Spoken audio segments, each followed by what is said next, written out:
We're recording and we're going live. Here we go.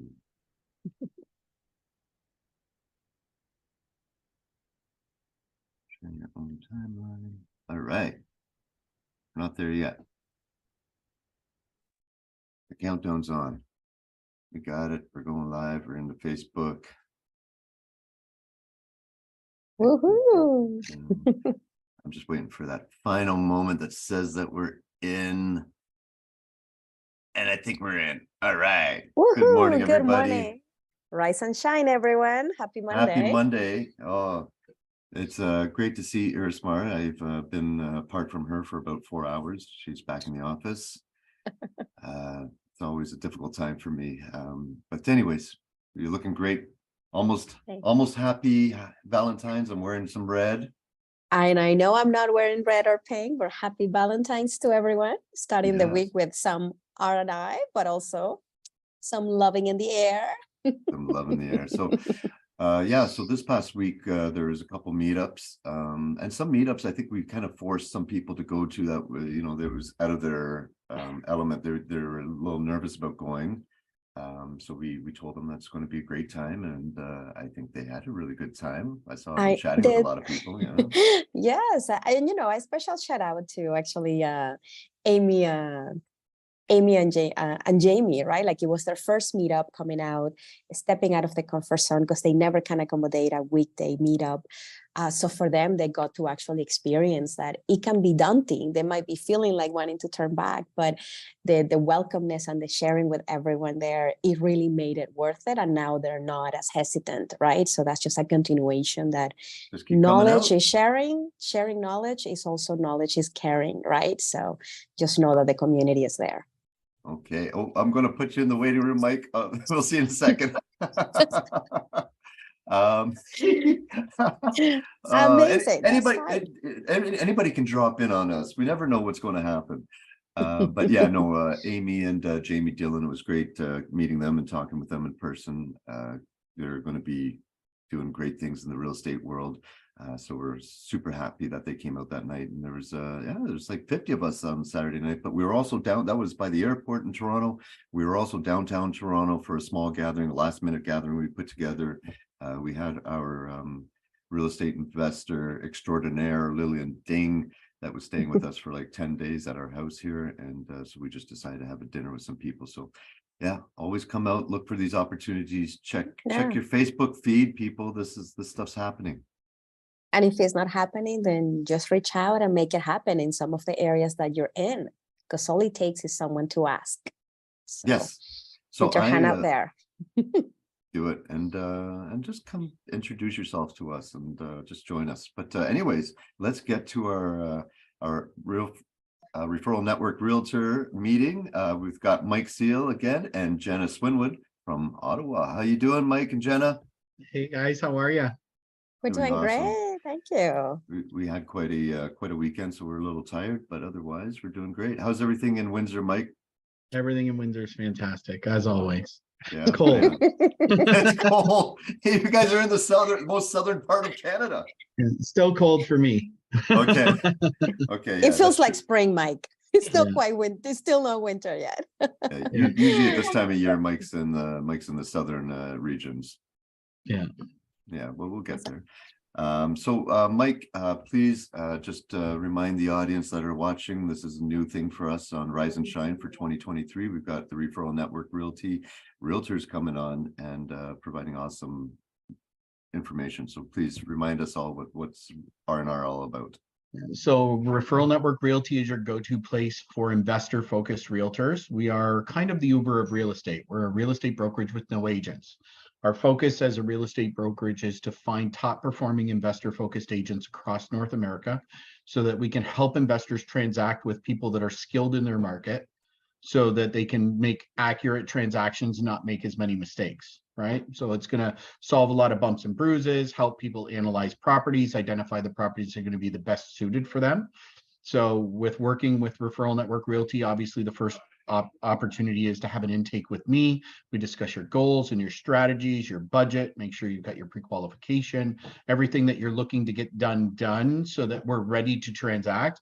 Once we've got that done, we'll identify the key markets that you guys are going to decide are going to be the best for you to invest in. We suggest, start closest to your own back door and then work your way out from there. But at the end of the day, we're always investing where returns are best.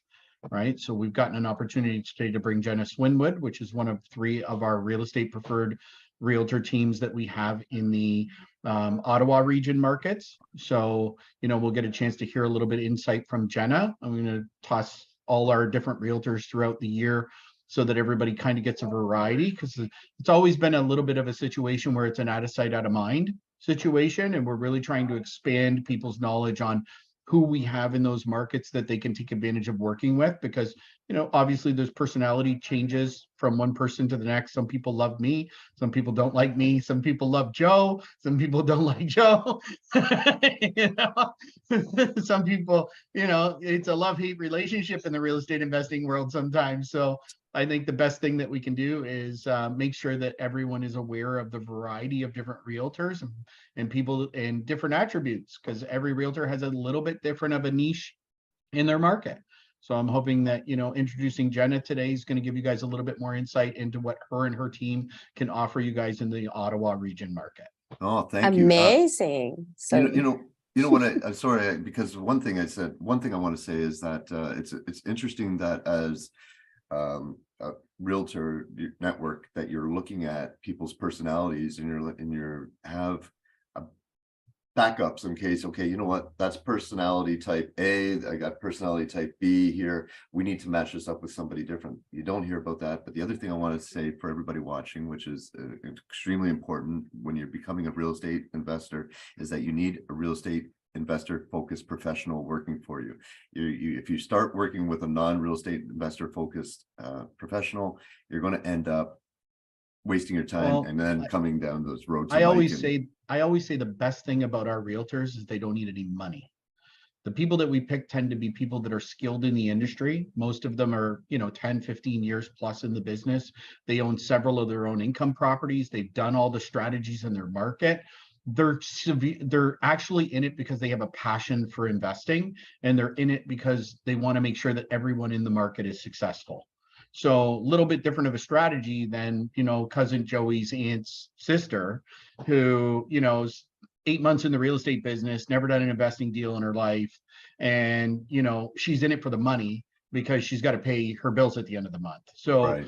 I think that, when you're picking realtors and building your team as a whole, it's important to align yourself with people that have been there, done that, and kind of got the t-shirt, I guess is a good way to put it. Awesome. So let's sorry, Irismar, did you want to say something? No, I was just gonna say that that's now a great perfect segue. So I want to get to know Jenna. So Jenna, tell us about you and the market that you're in. Okay, I will do that. I'm just going to take a quick sec and share my screen here. How does that look to everybody? Can you see my presentation? Yes, we can.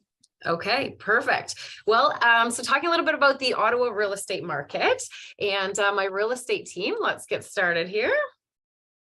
So who am I? I've been actually a highly successful and recognized real estate professional since 2006. That's almost 17 years in business now. I'm the broker owner of my own corporation, Jenna & Co. Group Realty, and it's been already 5 years. And it was actually tax reasons and investment reasons why I started my own corporation. It was before PREC, what we call them, came along, which is our personal real estate corporations.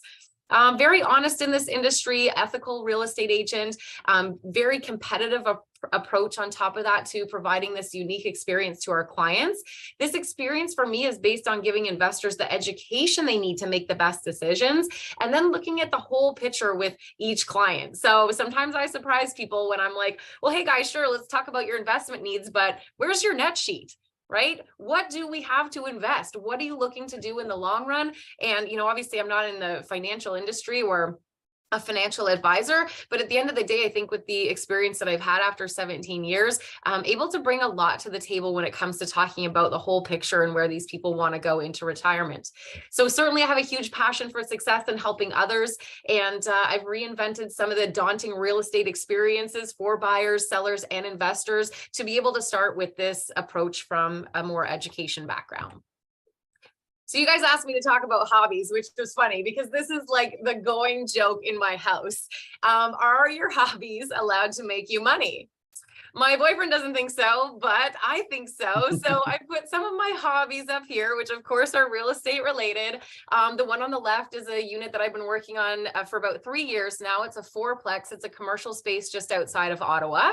So I've got some experience in that realm as well. The one on the right is actually a brand new build cottage, and it's at drywall stage now. So some of the smaller projects, I do have a larger investment group that I work with that actually owns just over $4 million worth of real estate. We've got several buildings in and around the Ottawa area, from single townhouses to a 10-plex in Brockville, a 5-plex in Perth. So when working with me, you've got a lot of knowledge of the outskirts of Ottawa. And a team that will go that far, because at the end of the day, really, the outskirts of Ottawa is not much further than an hour drive, and there's some really lucrative properties, prices, and rents in these areas that might not be in the downtown center. In terms of actual hobbies, I do have 2 boys that keep me very busy, 10 and 13. We love to ski. We love to travel. I'm taking them to Mexico for the first time in March. And, because of investments and the work that I'm doing in real estate, we're actually going to take a working holiday to BVI, the British Virgin Islands. And I'm going to go and do some work down there in April, just for a week. Don't worry, still available. Lots of people on the team to help. So let's talk a little bit about the Ottawa market. So in quick review of 2022 at year end, believe it or not, as much as it felt like a buyer's market, we were still and are still now in a seller's market. Now, don't let that scare you away from investing in the market. It's kind of like where a financial advisor would advise you to put a little bit of money in your RSP every month or in the stock market every month, right? That dollar cost averaging idea. Since 2022 March, so almost a year ago, inventory was growing so fast, just like the interest rates were, which certainly slowed things down for our market here. And that even slowed investors down a little bit. As you can imagine, with interest rates higher, people got a little bit worrisome about the numbers working as well as they used to. So what's going to happen this year? We're actually still expecting to see an increase in prices, 1.5%. Sales 1.5%, prices still expected to increase 4%, and our estimated sales price for residential will be $683,000.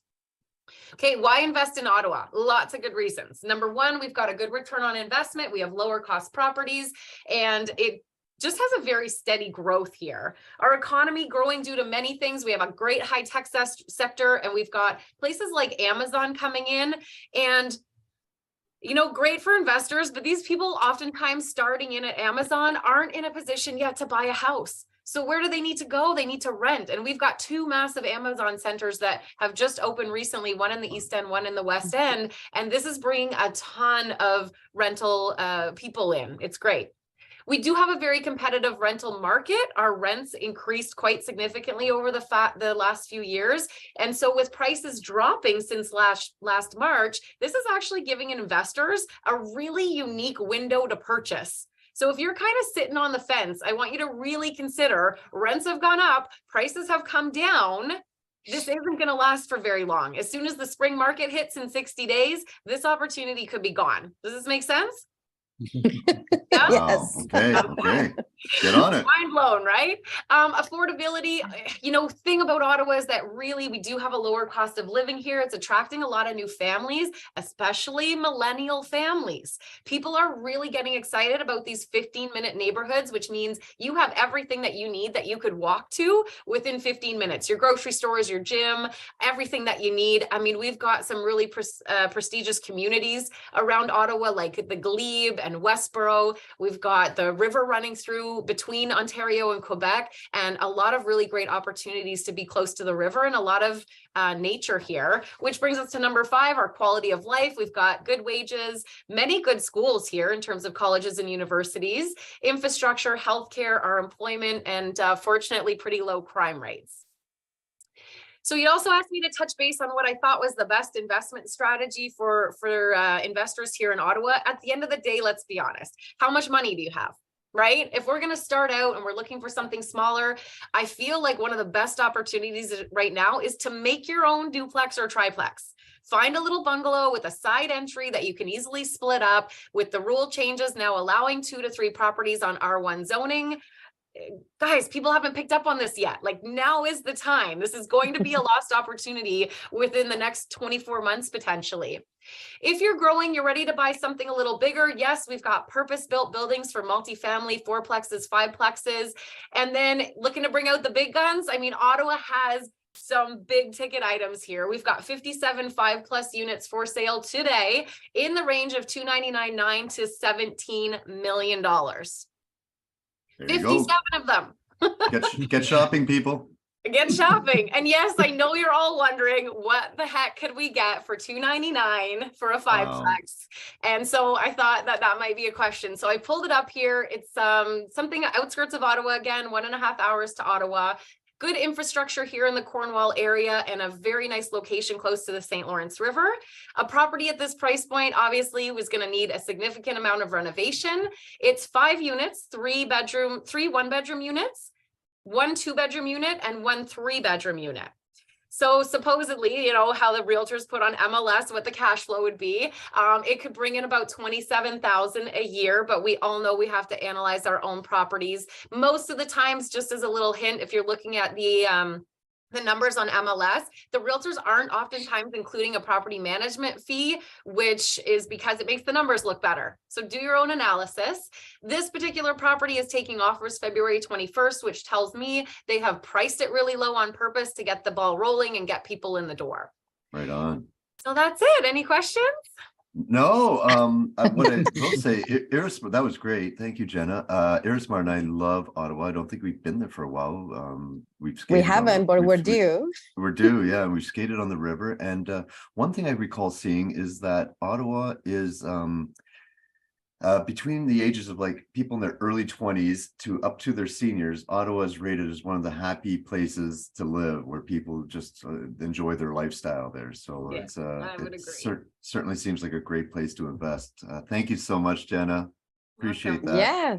No, thank you very much to both, Mike, Jenna. I think no it problem. just shows the excitement of not only the team, but what the opportunities are, and really giving us that insight of really what it takes to be that investor focused, real agent. Because you provided us that and even give us a snippet. I know you're gonna ask me, what can you get? So that was great. Yeah, that looks So like an no, awesome thank opportunity. Jen is yeah. actually going to be our realtor at the upcoming investor event. She'll be in the virtual summit for everyone who's going to be online. So Oh, awesome. you'll get a chance to take advantage of having more conversation with her and her team in the coming time. I think we're only a few weeks out now, right? 2 or 3 weeks out from the summit. Yes. So Yeah, get that'll up be and go awesome. time. It's that's awesome. The you know, to have something like of such quality like Jenna and her presentation and what she brings, to have that to add that to a virtual event, because you know, people really want to have their time well looked after. That's great. So look forward to talking to you during the virtual event, Jenna. Thank you. All right. You guys too. All right. See Thank you guys very much. Have a soon. great See you week. later, guys. Bye. You guys All right. have a great. Talk to you soon. Bye-bye. Thank you so much. All right. And, All right. and We're now moving we on. welcome to next our guest, yeah. guest. I'm wearing my Hawaiian shirt. I know you're not in Hawaii, Darren, but I'm channeling the spirit that you have there. Darren Voros, thank you so much for joining us. I appreciate you. And where are you? I'm in Costa Rica, specifically in a place called Nosara. Wow. Yeah, so I have a development project going on down here right now. I have 2 projects in Costa Rica, one in a place called Playa Flamingo, and right here in specifically in a place called Playa Palada. But yeah, most people know it as Nosara. So yeah, I arrived here end of December 30th. I think I arrived here. I left home. I was in Arizona for a couple of weeks. My parents are snowbirds. So I went and visited them for Christmas, and my mom's birthday is on the 29th of December. And then I left on the 30th to come down to Costa Rica, and I'll stay here until it gets warm in Canada. So I'll come back around 1st of April. That's If I'm staying till it beautiful. gets warm, I'd have to come back in like June. But yeah, I'm gonna at least stay until most of the snow is gone. So yeah, back April 1. That's beautiful. I appreciate you sharing a little bit of that personal life with the balance of lifestyle investing, because you spent Christmas with your family, your mom's birthday, and now you went into Costa Rica, escaping the winter, because I know you don't like winter, I do not. but focusing on your real estate and development. Yeah. But that is just your most recent project. You also had your 8-unit plex in Toronto that Oh yeah. it was one we the got now to go see, completely wasn't it? finished. Yeah. Yes. Oh, that's right. Yeah, you guys were. That's the one we want to go see. And I think that Yeah. one, it just kind of give us a great point of discussion to going through not only what were the challenges that you face, what were the types of pivots that you had to do in that market. So tell us about that project for those that don't know. Yeah, well, I think it was one of those things, and I'll kind of start from the beginning, give you a little back history to the transaction. I think as many of us probably do when we are getting started as real estate investors, or even, somewhat experienced real estate investors, I think the tendency is we think that there's some sort of like natural progression in real estate. You have to start with a single, and then you got to maybe do a duplex, and then a triplex and a fourplex, and then you get to work your way up to, a multifamily building kind of thing. And I had that realization, a couple of years ago when I started looking at this transaction. I had a realtor bring it to me off market. And, he's like, well, it's around the corner from where I live. And I was like, I know the area. I'm like, I can't afford a house in that neighborhood or on that street because it's too much money, right? It doesn't make sense for sure. And so I went to tour the property and I looked at it and I was like, you know what, this is, it's a beautiful house, a beautiful brick home in a really well-established neighborhood in High Park in Toronto. But then as I walked the property a little bit, it was on a huge lot, like 42 by 200. And you don't see that a lot in Toronto. It's a big piece of property.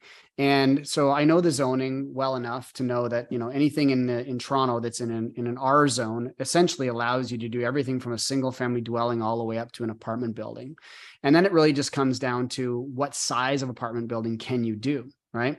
And so I started looking at the lot size and the density allowance on that lot. And I was like, you know what, with the massive lot, we could basically do probably a 4,000, 5,000 square foot home and not have too many minor variances, right? Which is where you have to go to what's called committee of adjustments.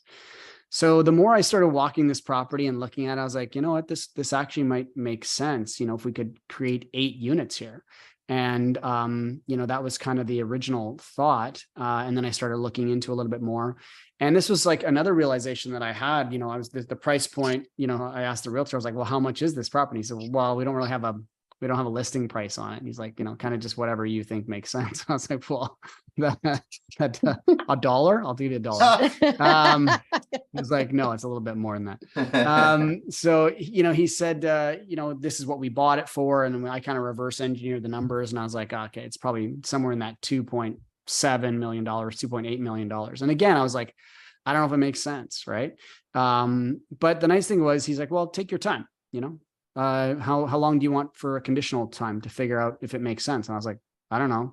And I was going to say 2 weeks, right? Because that's kind of like a long time in the Toronto real estate market. He's like, what do you need? Like 30, 45 days? And I was like, yeah. That's what I was going to ask for sure. So I think he ended up giving me like 30 days conditional to just do some research and try to figure it out. And this is where I had kind of like, had these like massive realizations on this property. I'm like, in this price point, you're not competing with every other buyer, because most of the buyers in Toronto are trying to find that $1 million property to convert it to a duplex or a triplex, right? And you're competing with end users. You're competing with every other investor that's trying to find that first-time home buyer market, And so when you get into that $2.75, $3 million range, all of a sudden your pool of buyers goes way down. And the second thing I learned was like, you've got more time on these bigger transactions. People are like, they're not expecting you to come in with an unconditional offer and close in 30 days. They're like, okay, we understand this is going to take some time to pull it together. And then, on the bigger lot, the more value, the more centrally located you are, I was like, this is High Park. I'm like 400 meters from the subway. Like you have all these things that kind of start playing in your mind. You're like, well, actually this property makes probably more sense than a lot of the other transactions that I've done. in Toronto. And so I ended up moving forward on it. And, we were conditional for those 30 days. And in that 30 days, I was able to go out and raise some capital to make sure that we had enough money to be able to do the deal. I was able to talk with the city, talk with architects, talk with contractors. So really kind of put together a plan before I even was knowing that I wanted to move forward on it. So that's when I kind of got more into this idea of, let's look at some bigger transactions. And all it is just adding like an extra zero to everything, right? So I think it's like, when you understand that, it's like, okay, but guess what? Your potential profits, you get to add another zero as well, right? So that's why I started liking these 8-unit conversions. And we now have, we have 4 of them in Toronto that, 2 are done, or, that Oakmount project that I'm talking about right now, that one's basically, we're occupying it now. And we've got one under construction and one that's about to go through a building permit. So yeah, it's been a journey for sure on these. We've learned a lot. I make it sound very easy. It is not easy, and it's been a challenge for sure. There's been some things that have definitely gone wrong, and I've learned a lot of lessons. But ultimately we have 16 units that we just brought to market in the last 8 months, and these properties are going to be great for many, many years to come. Wow. 19 years ago, Irismar and I met while I was living in High Park. So High Park is very dear to us, and we really enjoy that neighborhood, and the location that you're in is incredible.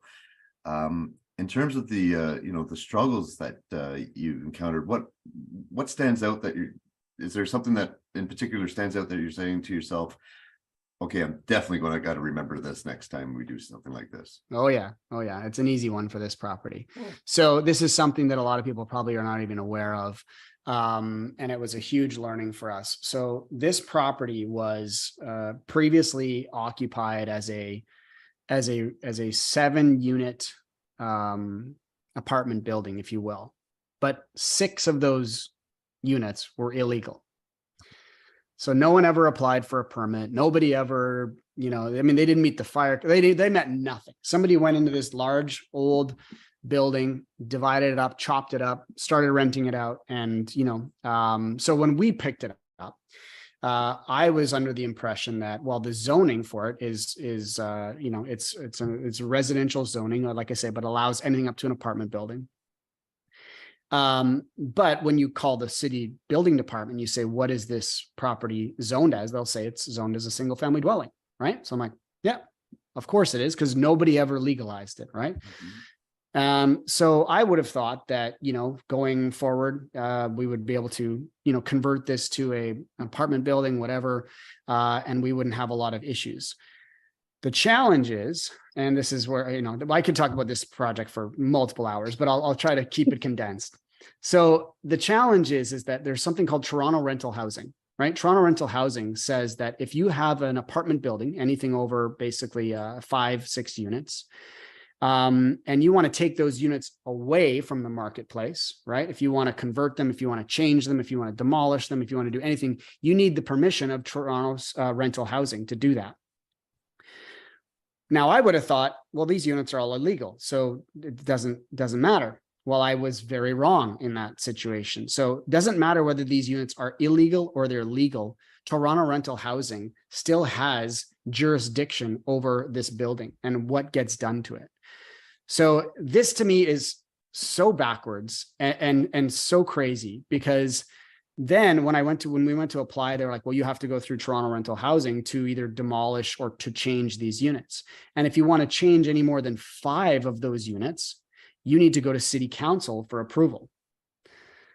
And I was like, you've got to be kidding me. Like, so these 5 units are illegal, or these 6 units are illegal. If I want to change more than 5 of them, I have to go through city council. They said, yeah. So there was 1 2-bedroom unit, and there was like 3 or 4 1-bedroom units. And then there was like these units in the basement that actually didn't even meet the legal requirements of a dwelling unit. They're basically a room with a bathroom and like a little kitchenette. If you look at the minimum square footage of a residential unit, what they consider a residential unit, 2 of them didn't even meet that. And they still said we had to follow the protocol for this. Oh my. So it's like, it was such a crazy thing that I'm like, how am I even having this conversation? How is this even possible? And it just goes to show you that ultimately the city makes its own rules. And they can just say, well, this is the way that it is. And if you don't like it, like whatever, I guess you can follow the legal path or do whatever. But sometimes you're like, well, what's the path of least resistance, right? So what we ended up doing was we ended up changing 5 of the units so that we could stay underneath the 5 and not have to go to city council. We still had to go through Toronto Rental Housing for this approval. But basically we said, okay, we're going to change 5 of the 1 bedrooms to 2 bedrooms, or the bachelors and 1 bedrooms to 2 bedrooms. And we're going to keep 1 of the 1 bedrooms as a 1 bedroom and the 1 2 bedroom as a 2 bedroom, right? So we ended up having to change our plan a little bit. So we ended up with 8 units in the building. On paper, 2 of them are 1 bedrooms. They're 1 bedroom plus den. They're essentially the same floor plan as everything else. We just called them a 1 bedroom plus den in order to keep that there. And then we added, 6 of these 2 bedroom units. So, then, if you're not familiar with how it works when you add units to a building, of course, there comes the idea of development charges, right? So development charges are when you add new units to the market. Obviously, you have to pay to upgrade the infrastructure, and it all goes to that. So I'm like, okay, great. So now that we're counting these illegal units as legal, I'm assuming we don't have to pay development charges on them, right? And I was again wrong in my assumption, where they're like, no, of course not. Well, nobody paid the development charges on those units, even though they were illegal. So you have to pay the development charges as well. So it kind of like, it's such a frustrating process. And then I can talk about the takeout financing that we're going through right now, because CMHC is now getting involved, and there's now they're kind of like, they were trying to decide if they were going to look at it like a new building or an existing building. And then at every step of the road, everybody has their hand out saying, well, this is the way that we evaluate it. And it's in their best interest to say, well, no, it was an existing apartment building. So you have to put those units back, but we still get to pay, collect development charges from you, and so on and so forth. So it's if anybody is buying a building, and this is probably in a lot of municipalities out there, if you're taking rental units off the market, just check with, and this could be a rooming house, this could be anything, right? So just make sure that you understand that if you're taking those units away, there may be some sort of regulation there that says you have to put them back, or you have to, apply to basically demolish them or change them. So that was a huge, huge learning that has cost us, literally hundreds of thousands of dollars in this property. And that is a huge insight that you're just giving us, because as a newbie investor, it's not something that we would have even thought of. And that is a big challenge, because you probably put a big strain in your budget. I know you probably had a contingency, but how did you manage that change? Because that probably impacted you financially too. To like your private and so investors. here's the other wrinkle to that. So then they said, well, what were the existing rents that you were being charged on those units? I'm like, the building's been vacant for a year. We bought it from the previous sellers. They had it vacant for a year. They said, well, what were the rents? I'm like, I don't know what they were. So we kind of like did a little bit of research and tried to find some, comparable rents, and gave them what we thought might have been the rents in those areas. And then they said to us, this is Toronto Rental Housing again. They said, well, 2 of those units, based on the rents that they were collecting, would have been considered affordable units. So you have to replace 2 affordable housing units, and you have to also keep 2 in the mid-range, and then you can charge whatever you want for the other 4. So now we have a mandate from City of Toronto that says for the next 10 years, 2 of our units have to be in affordable housing. 2 of them have to be in this, what's called mid-range housing. And then 4 of them, we can charge market rent. So that was also another huge learning, because not only did they say you have to replace these, but now they're going to stick us with this, rent control for basically the next decade. So it was a, luckily the project still works and the numbers still work, but in terms of challenges, in terms of things that just investors a lot of times maybe not be aware of, this was a huge thing for us. No, that's big time. I mean, how many people are looking to do conversions in Canada right now into multifamilies? I mean, to have that insight, that's a big one. I know you got it's Irismar, you had something there. No, I was just going to comment that I honestly did not know that even if you're retrofitting pretty much an existing building, you now have to be compliant to that new ruling for the next 10 years. That was another golden nugget that you just shared with us, because we're looking at multifamilies, but I must be honest, I had not had that top of mind. that We're we gonna will have need to have that, it's, entry, medium range, and then whichever else you want, right? That was another wow moment. So, We got so glad you make time to come and share that today. My goodness. we have to update the spreadsheet. Yeah, for sure. Darren, that property is, Add a couple zeros. That's what I said. and some frustration. It sounds Yeah. like as well. Oh, But it's been, that the property is very deep, and I remember you talking about something when we were visiting in the summertime. But Bill 23's come in and changed some things in real estate investing for Ontario. Does that change anything that you're doing with that project, or can you do anything different with that? well, Bill 23 has been an incredible change for us as developers, right? And I think this is something where I'm trying to educate as many people as I can on it right now, because I was just listening to the first session there that your Ottawa realtor did. And she's talking about, the triplex zoning and all that kind of stuff, which is great. I think that's obviously a step in the right direction. But, if you look at Bill 23, and the biggest impact that we have right now is, our buildings in Toronto are all these 8-unit buildings, right? Well, one of them, Glen Lake, which is just around the corner from Oakmount, the one I was just talking about, we spent a year going through what's called site plan approval, right? And so basically taking a single family dwelling, tearing it down and building an 8-unit apartment building. And the rule in Ontario used to be anything over 4 units had to go through site plan approval, right? Which means you have to submit your plans, and then everyone in the city gets to take a look at them, and they can tell you that they don't like the way that you've designed the exterior, and they want you to change it. And they look at all these different factors. Not only that, it takes, it can take some serious amount of time. In Glen Lake, for instance, it took us about, a year to get just our first and second submission together, about $250,000 in consulting charges, right? From various studies that they wanted and all this kind of stuff. And then they passed Bill 23 in late December. We had just submitted our second submission for our Glen Lake project.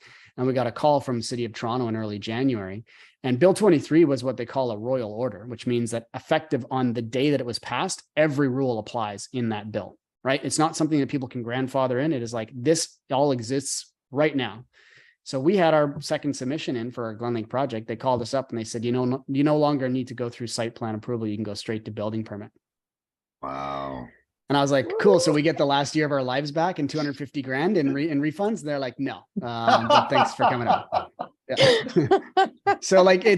So there's so many great things about Bill 23. And I think that, as investors, if you're not looking at development right now, and especially these, like, I would say 10 units and under, if you can find a property that's potentially zoned for something, and you can build a 10-unit building and you don't have to go to site plan approval, and you can do a rental building, that, your development charges can be deferred, or if you want to put a couple of, affordable units in there, those development charges are exempt.